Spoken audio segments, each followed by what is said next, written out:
राष्ट्र सर्वप्रथम राष्ट्र सर्वप्रथम राष्ट्र सर्वप्रथम राष्ट्र सर्वप्रथम। राष्ट्रपति द्रौपदी मुर्मू ने राष्ट्रीय राजधानी स्थित भारत मंडपम में 8वें भारत जल सप्ताह का उद्घाटन किया। इस मौके पर केंद्रीय जल शक्ति मंत्री CR पाटिल और राज्य मंत्री राजभूषण चौधरी मौजूद रहे।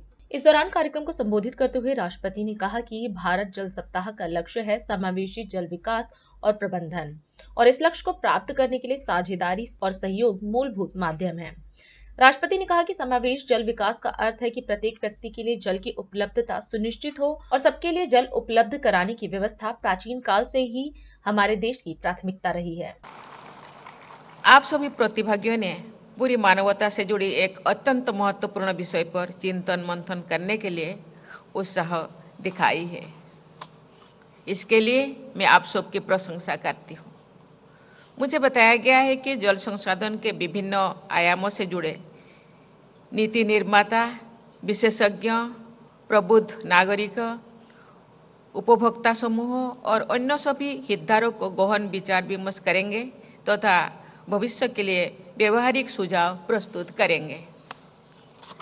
इस भारत जल सप्ताह 2024 का लक्ष्य है समावेशी जल विकास और प्रबंधन। इस लक्ष्य को प्राप्त करने के लिए आपने सही माध्यम चुना है। वो माध्यम है साझेदारी और सहयोग। समावेशी जल विकास का अर्थ है जल सर्वोदय, अर्थात प्रत्येक व्यक्ति के लिए जल की उपलब्धता सुनिश्चित हो। सबके लिए जल उपलब्ध कराने की व्यवस्था प्राचीन काल से ही हमारे देश की प्राथमिकता रही है। आज के लगभग 2300 वर्ष पहले के ग्रंथ अर्थशास्त्र में कौटिल्य ने लिखा है कि 10 परिवार के लिए एक सार्वजनिक कुआं उपलब्ध होना चाहिए। उस ग्रंथ में उल्लेख किया गया है कि पानी के बहाव की व्यवस्था कराना नगर के अधिकारियों की जिम्मेदारी है। यदि कोई व्यक्ति पानी के बहाव को रोकता है तो उस पर जुर्माना लगेगा। सदियों की विकास यात्रा के बाद भी आज के युग में हम देखते हैं कि वाटर ड्रेनेज पर निर्मित अवरोधों के कारण बारिश होने पर जगह जगह जल भराव और बाढ़ की स्थिति उत्पन्न हो जाती है। जनजीवन उससे अस्त व्यस्त हो जाता है।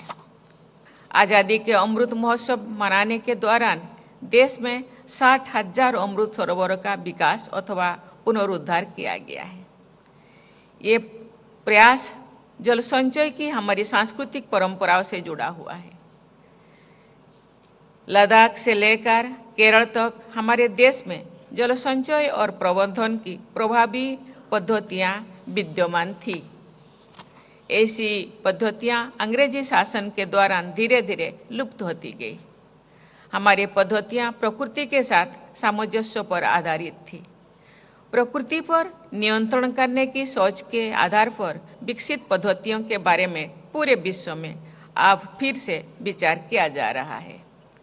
प्रकृति के साथ सामंजस्य के मार्गों को बेहतर माना जा रहा है। वाटर रिसोर्स मैनेजमेंट के विभिन्न प्रकार के अनेक प्राचीन उदाहरण पूरे देश में उपलब्ध हैं जो आज भी प्रासंगिक है। हमारे प्राचीन जल प्रबंधन प्रणालियों पर शोध होना चाहिए और आधुनिक संदर्भ में उनका व्यवहारिक उपयोग होना चाहिए।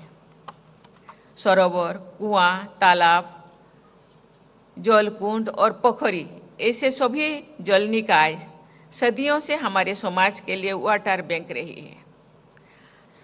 जल संचय के बारे में तो मैं यहाँ तक कहना चाहूंगी कि पानी की एक एक बूंद मोती की तरह मूल्यवान होती है। उसे संचित करने का हर उपाय हमें करना है। हमारे यहाँ लोकप्रिय कहावत है कि बूंद बूंद से सागर भरता है।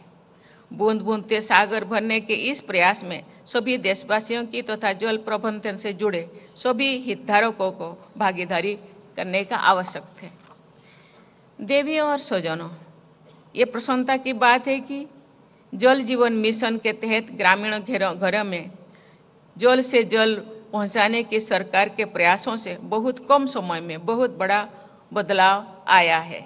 मुझे बताया गया है कि पूरे देश में 78% से अधिक ग्रामीण घरों तक जल का कनेक्शन पहुंचाया जा चुका है। केंद्र सरकार ने वर्ष 2021 से शहरी तथा ग्रामीण क्षेत्र में ब्लॉक स्तर पर एक अभियान शुरू किया है। इस अभियान का उद्देश्य जल संरक्षण, वर्षा के जल का संचय तथा जल प्रबंधन के अन्य महत्वपूर्ण लक्ष्यों को प्राप्त करना है। मैं आशा करती हूं कि इस आयोजन में होने वाले व्यापक विचार विमर्श के आधार पर सभी हितधारकों द्वारा साझेदारी और सहयोग के प्रभावी तरीके तय किए जाएंगे। मैं चाहूंगी कि सभी प्रतिभागी एवं समावेशी जल प्रबंधन व्यवस्था को बढ़ावा देने के लिए हर संभव प्रयास करेंगे।